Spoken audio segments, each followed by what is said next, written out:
بسم اللہ الرحمن الرحیم۔ اس میں کوئی شک نہیں کہ بھارت اس پوزیشن میں نہیں ہے کہ وہ پاکستان کے ساتھ ایک کھلی جنگ کا متحمل ہو سکے، لیکن اس کے باوجود موجودہ منظر نامے میں یہ صاف نظر آ رہا ہے کہ پینٹاگان اور تل ابیب بھارت کو پاکستان کے ساتھ ایک محدود جنگ میں استعمال کرنے کا حتمی فیصلہ کر چکے ہیں۔ زمینی حقائق اور شواہد اس بات کی گواہی دے رہے ہیں کہ یہ محدود جنگ ہو کر رہے گی۔ سوال یہ پیدا ہوتا ہے کہ یہ جنگ کب ہوگی؟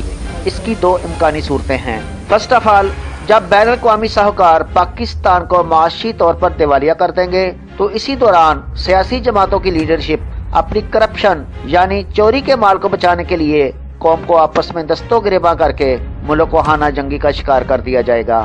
دیکھیں، دشمن خانہ جنگی جیسی فضا بنانے کی بھرپور کوشش کر رہا ہے، تب ان محدود حالات کو موقع غنیمت جانتے ہوئے مکار دشمن داعش، ٹی ٹی پی اور سپاہ محمد جیسے دہشت گرد گروہوں کے ذریعے تحریبی اور فرقہ وارانہ دہشت گرد کارروائیوں میں الجھا کر بھارت کے ذریعے ہماری سرحدوں پر کھلی جنگ چھیڑ دے گا، یعنی 1971 کی سیاہ تاریخ کو دہرایا جائے گا۔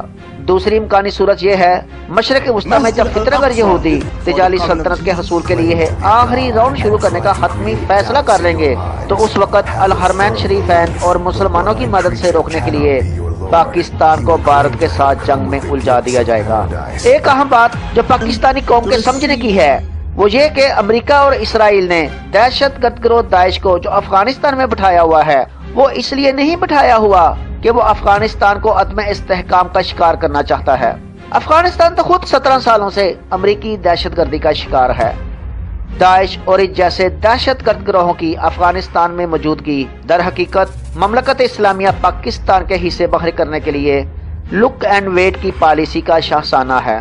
ایک محدود جنگ کے خطرے کے باوجود ایک بات میں قوم پر واضح کر دینا چاہتا ہوں کہ بھارت اس وقت تک پاکستان کے ساتھ ایک کھلی جنگ کا رسک نہیں لے گا جب تک امریکہ، برطانیہ، روس اور اسرائیل سے اس بات کی مکمل ضمانت حاصل نہیں کر لیتا کہ دوران جنگ اگر اسے کسی خلاف توقع حالات کا سامنا کرنا پڑے، یعنی اگر پاکستانی سیکورٹی فورسز، پاکستانی قوم یا پھر کشمیری حریت پسندوں نے اس کی گردن کو دبوچ لیا تو امریکہ، اسرائیل اور برطانیہ بر وقت اس کی مدد کو پہنچ کر اسے بچا لیں گے۔